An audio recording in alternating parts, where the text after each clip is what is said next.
Bismillahirrahmanirrahim. Wassalatu wassalamu ala sayyidil mursaleen wa ala alihi wa ashabihi ajma'in, amma ba'd. عن المستورد ابن شداد رضي الله تعالى عنه عن النبي صلى الله عليه وسلم قال: بعثت في نفس الساعة فسبقتها كما سبقت هذه وأشار بإصبعيه السبابة والوسطى. رواه الترمذي. Nabi sallallahu alayhi wa sallam said, بعثت في نفس الساعة فسبقتها كما سبقت هذه وأشار بإصبعيه السبابة والوسطى. رواه الترمذي. Mustawrid ibn Shaddad radiyallahu ta'ala anhu narrated, he said that Rasulullah sallallahu alayhi wa sallam said that I have been sent just by the Qiyamat, into the Qiyamat. I have sent into the Qiyamat, Nabi sallallahu alayhi wa sallam said. And Nabi sallallahu alayhi wa sallam is trying to explain that himself and Qiyamat, they are very near to one another. They are coming together. Nabi sallallahu alayhi wa sallam and Qiyamat coming together. Nabi sallallahu alayhi wa sallam pointed his two fingers. The middle one and the sababa, by which you make, shahadat and tasbih, etc. So these two fingers, Nabi sallallahu alaihi wasallam pointed that the way one finger is before another one, how they are close to one another. Exactly on the same way, I have been sent into the Qiyamat like that. I have been sent into the Qiyamat like that. Nabi sallallahu alayhi wa sallam, according to muhaddiseen and commentators, Nabi sallallahu alayhi wa sallam is trying to get the message across that Qiyamat is not far.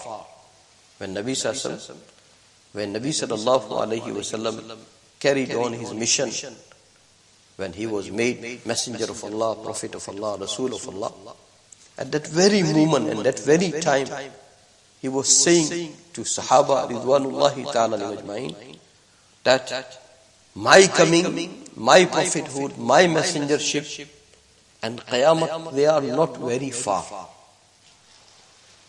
Nabi sallallahu alayhi wa sallam was trying to prepare his ummah that be prepared for Qiyamat. Be prepared for Qiyamat because Qiyamat is very near. Beautiful hadith shareef. See, may Allah subhanahu wa ta'ala give us connection to Quran and Sunnah. As we've been repeating that everything has been mentioned by Nabi sallallahu alaihi wasallam. Everything has been mentioned by Nabi sallallahu alaihi wasallam. What will happen?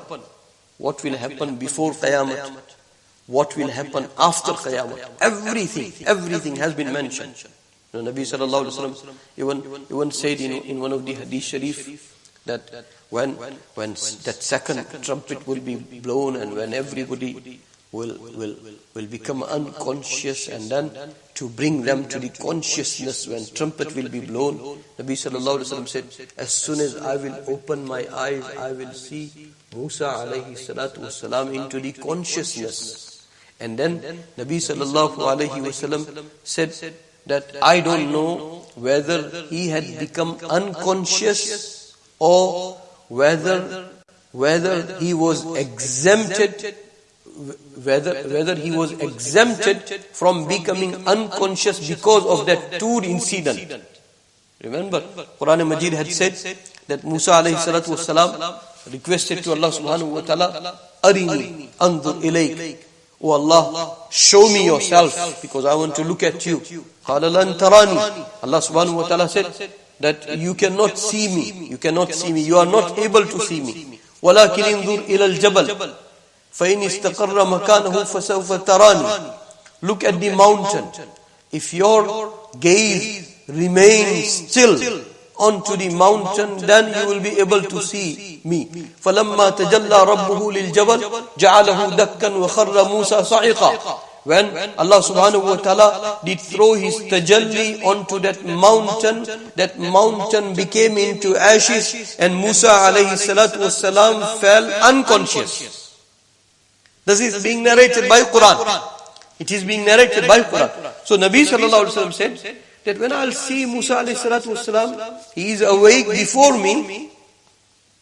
So he said, either he became awakened before me, or either he was exempted from that unconsciousness because of that Tur incident. Because he had fallen unconscious because of the tajalli of Allah subhanahu wa ta'ala. Because of that, he was exempted. I don't know. Because of that, whether he was exempted or whether he became awakened before me. So that also Nabi sallallahu alaihi wasallam had mentioned. That also Nabi sallallahu alaihi wasallam had mentioned. So before Qiyamat or after Qiyamat, many things. Nabi sallallahu alaihi wasallam had mentioned about Shafa'atul Kubra.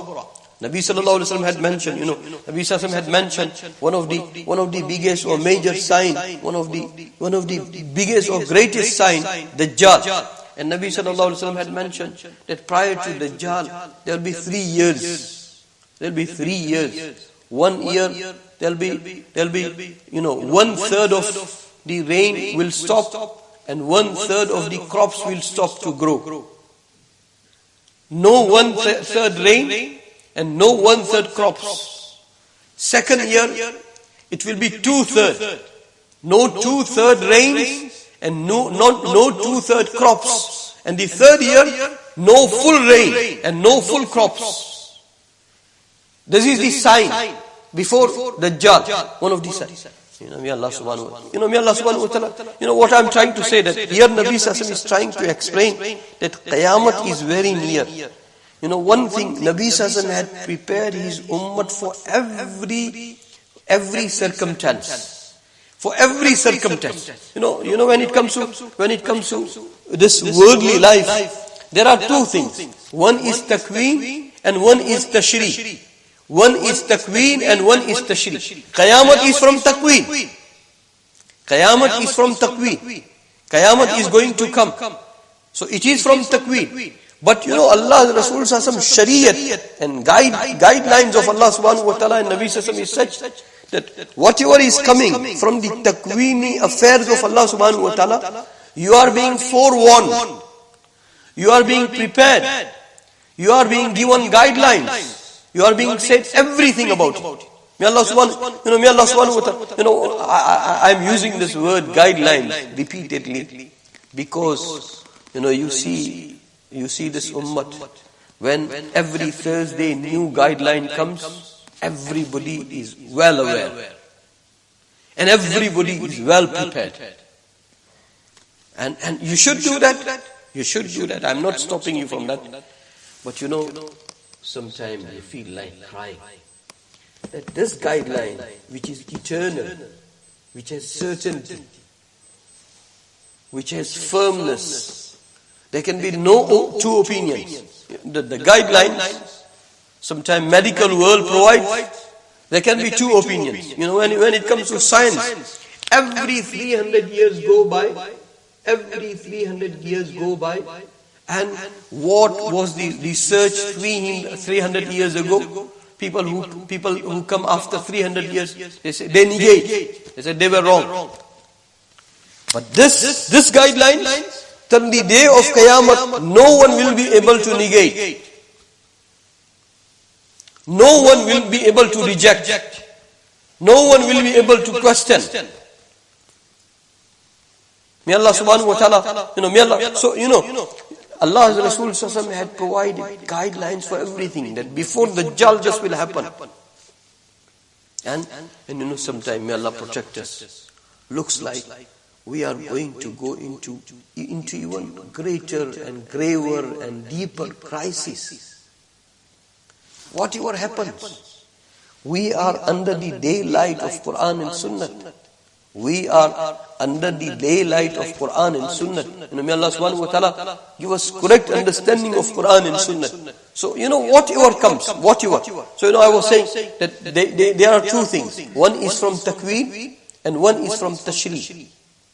Now, by mentioning these types of ahadith sharifa, one can conclude that, Nabi sallallahu alaihi wasallam is preparing his ummah, and by your amal, that is Allah's judgment. Whenever Allah subhanahu wa ta'ala wants to bring Qiyamat, Allah subhanahu wa ta'ala will bring Qiyamat. But we collectively with Rasul sallallahu his guidelines and his guidance and his teaching and his, he wants to prepare us with that preparation. We can safely derive one indication from Nabi sallallahu alaihi wasallam that, Ummah, if you are prepared, maybe you can postpone the timing of Qiyamah. You can extend your stay onto this world. May Allah subhanahu wa ta'ala, give us correct understanding.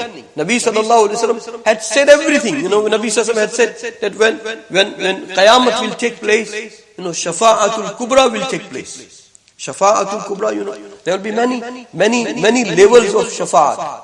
There will be many levels of Shafa'at. People come for Salat, and now alhamdulillah, our volunteers, sometimes person is in need of wudu, they allow them to do wudu. One hadith sharif mentioned that one person was passing by, and one person, provided necessities to make wudu. He became instrumental that, okay, I will take care of your wudu. And he did wudu. And that is what he had helped. On the day of judgment, that person who had provided facilities for wudu, he will come to this person that, the judgment has taken place and now I am going to hell. And that I was behind your wudu.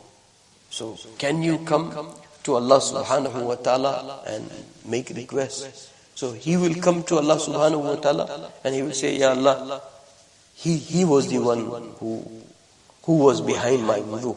Allah subhanahu wa ta'ala said, you also go to Jannah and let him go also Jannah. Shafa'at. Nabi sallallahu alaihi wasallam had mentioned many levels of shafa'at. Nabi sallallahu alaihi wasallam had mentioned that, Hafiz of Quran will be given quota that you can make shafa'at on behalf of that many people. Every Nabi will be, Nabi's shafa'at, every Nabi's shafa'at will be greater than anybody else. Every Nabi will be entitled to a quota of shafa'at. Shaheed will be entitled to the quota of shafa'at. Nabi sallallahu alaihi wasallam in one of the hadith sharif mentioned that, whoever has 3 daughters, Allah subhanahu wa ta'ala, even he will be, because of his amal, going to Jahannam. Because of 3 daughters, Allah subhanahu wa ta'ala will grant him freedom from Jahannam and he will go to Jannah. So one of the Sahabi asked that, Ya Rasulullah, if someone has 2 daughters, Nabi Sallallahu said, for 2 daughters also. Some of the Sahabi asked that if someone has 1 daughter, Nabi Sallallahu said, for 1 daughter also. Allah subhanahu wa ta'ala. And then one of the hadith sharif, Nabi Sallallahu mentioned, Nabi Sallallahu is trying to explain that what type of intercession and shafa'at will take place. Nabi Sallallahu mentioned that, one person, because of his shortcomings, because of his bad deeds, because of his ill qualities, he will be destined to hell. Hukam will come for him to hell. And his daughter will come running and she will be crying to Allah subhanahu wa ta'ala that, oh Allah, he is my father, I am his daughter. He is my father, I am his daughter. And he did look after me. He brought me up. He took care of me. Oh Allah. She will be crying and she will be begging and she will be urging Allah subhanahu wa ta'ala. Allah subhanahu wa ta'ala will say to the father that you also go to Jannah with your daughter. So I'm trying to explain shafa'at. Nabi sallallahu alaihi wasallam had mentioned, that small shafa'at will take place. And then for reckoning also, Nabi sallallahu alaihi wasallam will do shafa'at. Nabi Sallallahu had mentioned about 4 Anbiya's name, that people will go to Adam alayhi salatu wasalam, they will go to Ibrahim alayhi salatu wasalam, they will go to Musa alayhi salatu wasalam, they will go to Isa alayhi salatu wasalam, and everybody will come out with some excuse. Adam alayhi salatu wasalam said that mistake which I have committed into the Jannah, I am shy because of that. Ibrahim alayhi salatu wasalam says something like that. Musa alayhi salatu wasalam, Isa alayhi salatu wasalam. And then Isa alayhi salatu wasalam will say that go to Rasulullah sallallahu alaihi wasallam, go to Nabi sallallahu alaihi wasallam. Nabi sallallahu alaihi wasallam will say ana laha, and Nabi sallallahu alaihi wasallam will go into prostration, into sajda, and Nabi sallallahu alaihi wasallam will be told that sal tu'ta washfa tushaffa, whatever you ask, it will be granted to you. Whatever shafa'at you will make, it will be accepted. May Allah subhanahu wa ta'ala give us correct aqidah, but at the same time, may Allah subhanahu wa ta'ala give us very deep connection to our Habib Sallallahu. Our Habib Sallallahu. Sayyidina Umar radiyallahu ta'ala. Sayyidina Umar radiyallahu ta'ala. Last Jummah he was performing. It was his last Jummah. And he had biggest worry and concern that who will take over from me? So he had mentioned 6 Sahaba's name. That these 6 people, they are becoming like a committee. They must consult themselves, and whoever they will nominate, that person will become Khalifa. And according to some riwayat, that on every Sahabi, Hazrat Umar radiyallahu ta'ala had passed some remark also. Onto Talha radiyallahu ta'ala, onto Umar, onto Usman radiyallahu ta'ala, onto Ali, on every Sahabi, he had passed some remark. But he had mentioned these 6 names, and what is the foundation for mentioning these 6 names? What was the real criteria? Why he nominated these 6 people? For that he said only one sentence, that مات النبي صلى الله عليه وسلم وكان عنهم راضٍ. Nabi sallallahu alaihi wasallam departed from this world, and Nabi sallallahu alaihi wasallam was pleased with them. Nabi sallallahu alaihi wasallam was happy with them. Because of that, I have named these 6 Sahaba. So that is Nabi sallallahu alaihi wasallam. That is Nabi sallallahu alaihi wasallam. That is his rank. That is his belovedness. That is his nearness to Allah subhanahu wa ta'ala. That's why, when everybody will do their shafa'at, Nabi sallallahu alaihi wasallam mentions that Allah subhanahu wa ta'ala will say to Nabi sallallahu alaihi wasallam that go and you take whoever from your ummah, you want to take them out from the hell, and Nabi sallallahu alaihi wasallam bring them out, and then it will be said to him, that person who has equal to an iota of iman. Yesterday one sister accepted Islam, and I was wondering, and let me share this with you. Yesterday one sister accepted Islam, and I've been repeating one word, guidelines. Every Thursday, my brothers, they are well aware with the guidelines, government guidelines. And they forget supreme government guidelines. They are not that aware with the supreme government guidelines, but they are aware with their British government guidelines. It is saddening. It is tragic. And this person who was accepting Islam, the biggest worry and the biggest question she was asking, she said, before I accept Islam, I want to know that I have gone through 28 juz of Quran. Do I need to finish first all 30 and then I am allowed to accept Islam or not? I said, no sister, Islam sooner the better. Before she accepted Islam, she learned Arabic. She could do her salat in Arabic very well. Before she accepted Islam only yesterday. She did only formality, shahadat. Who am I between her and herself and Allah? It is Allah. What I'm trying to share, that she was saying that I have gone through 28 juz. Do I need to complete 30 first to get the permission of accepting Islam? What is happening? Allah said, "In tatawallaw yastabdil qawman ghayrakum thumma la yakunu amthalakum." You have time for your job, you have time for your degree, you have time for your house, you have time for your property, you have time for your money. Allah subhanahu wa ta'ala said, you will show your back onto my Islam, I will replace you with better than yourself. That is what is happening. That is what is happening with the Muslims of today. Allah's deen, nothing is going to happen. Let them do whatever they want to do. There will be people who will become deputy of the true candidateship, and they will carry on with this Islam. In tatawallaw yastabdil qawman ghayrakum thumma la yakunu amthalakum. Look at this, what Allah is saying. If you show your back to Islam, Allah subhanahu wa ta'ala will say, get lost. We'll bring better than you. That is what is happening. People who are into the field of dawah, they say that every day we get the phone call that from this town so many people accepted Islam, so many people accepted Islam.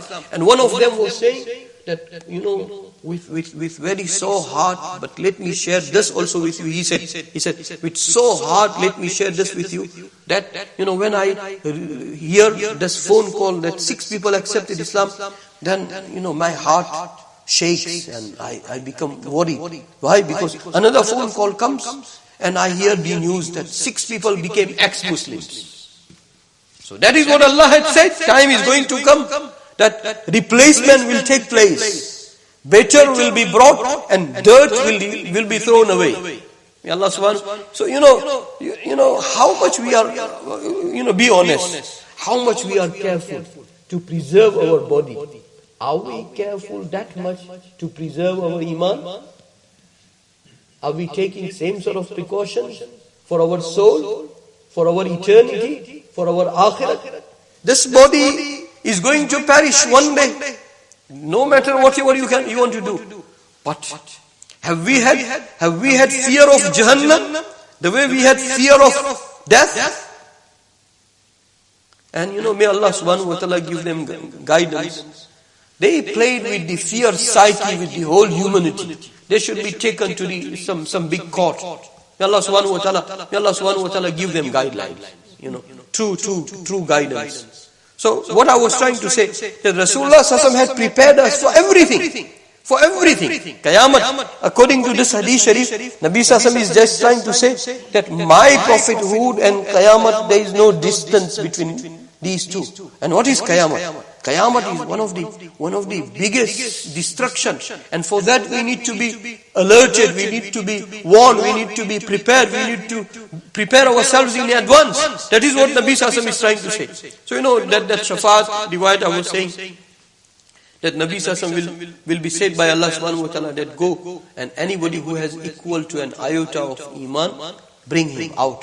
And time will come that Nabi Sallallahu will be sent again and again, but he will not be able to recognize. Then Allah subhanahu wa ta'ala will intervene. Allah subhanahu wa ta'ala will ask that everybody did shafaat. He said, oh yes, Huffaz did shafaat, Shaheed did shafaat, Anbiya did shafaat, daughters did shafaat. Person who made facility available for wudu, he did do shafaat. And that indicates that small amal will earn you entitlement of shafaat. So all shafaat will finish. That is when Allah subhanahu wa ta'ala said, now, is there anybody remaining? Nobody remains. Allah subhanahu wa ta'ala said, no, Arhamur Rahimin is remaining. And then Arhamur Rahimin, Allah subhanahu wa ta'ala will take people out from Jahannam. So all these things have been said by Quran and Sunnah, but we are not well acquainted with the guidelines of Quran and Sunnah. May Allah subhanahu wa ta'ala bring us to the Quran and Sunnah. Oh Allah, keep us drowned, keep our brain and our thinking, our reflection, our pondering, our intelligence drowned into Quran and Sunnah only, nothing else. Oh Allah, accept us for that. So this hadith sharif, Mustawrid radiyallahu ta'ala said, Nabi sallallahu alaihi wasallam said that you see these 2 fingers, how they are close to one another. That's how myself and Qiyamat, we are close to one another. That's why in past, some of the scholars and some of the ulama, they predicted that after this year Qiyamat will take place, or Mahdi radiyallahu ta'ala will come down or come out, or Isa alayhi salatu wasalam will come out. And why they did that, some of the riwayat are coming. We will come to conclude from there. May Allah subhanahu wa ta'ala give us correct understanding of Quran and Sunnah. Bismillahir Rahmanir Rahim. Ya awwal al-awwalin, ya akhir al-akhirin, ya rahim al-masakin, ya dhal quwwati al-matin, ya dhal manni fala yumannu alayk, ya dhal tawd, ya dhal jalali wal ikram. La ilaha illa ant. زهر اللاجئين وجار المستجيرين ومأمن الخائفين يا مأمن الخائفين إن كنت كتبتنا عندك في أم الكتاب أشقياء فامحو عنا اسم الشقاء فامحو عنا اسم الشقاء وإن كنت كتبتنا عندك في أم الكتاب مقطرا علينا أرزاقنا فامحو تقطير رزقنا وحرمان رزقنا واكتبنا وأثبتنا عندك سعداء ووفقنا الخير فإنك تقول في كتابك يمحو الله ما يشاء ويثبت وعنده أم الكتاب. اللهم إنا نسألك فعل الخيرات وترك المنكرات وحب المساكين وأن تغفر لنا وترحمنا، فإذا أردت بقوم فتنة فتوفنا غير مفتونين، غير خزايا ولا ندامة ولا مفتونين.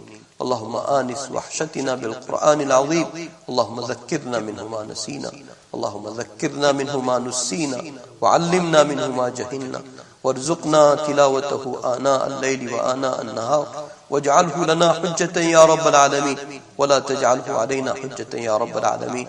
اللهم إنا عبيدك وابناء عبيدك وابناء إمائك، ناصيتنا بيدك، ماض فينا حكمك، عدل فينا قضاؤك، نسألك بكل اسم هو لك أو سميت به نفسك أو علمته أحدا من خلقك أو استأثرت به في علم الغيب عندك أن تجعل القرآن العظيم ربيع قلوبنا ونور صدورنا وذهاب همومنا وغمومنا وجلاء أحزاننا وقائدنا وسائقنا إلى جناتك جنات النعيم. اللهم مغفرتك أوسع من ذنوبنا، اللهم بدل سيئاتنا بالحسنات، اللهم ثبتنا على الإيمان وأمتنا على الإيمان. اللهم إنا نعوذ بك من الفتن، اللهم إنا نعوذ بك من فتنة المسيح الدجال، اللهم إنا نعوذ بك من فتنة المحيا والممات. اللهم ربنا تقبل منا إنك أنت السميع العليم. اللهم علمنا الكتاب والتأويل، اللهم فهمنا يا مفهم إبراهيم ويا مفهم سليمان ويا مفهم محمد صلى الله عليه وسلم. علمنا الكتاب والتأويل. ربنا تقبل منا إنك أنت السميع العليم. وصلى الله تعالى على خير خلقه سيدنا وحبيبنا مولانا محمد وعلى آله وأصحابه أجمعين برحمته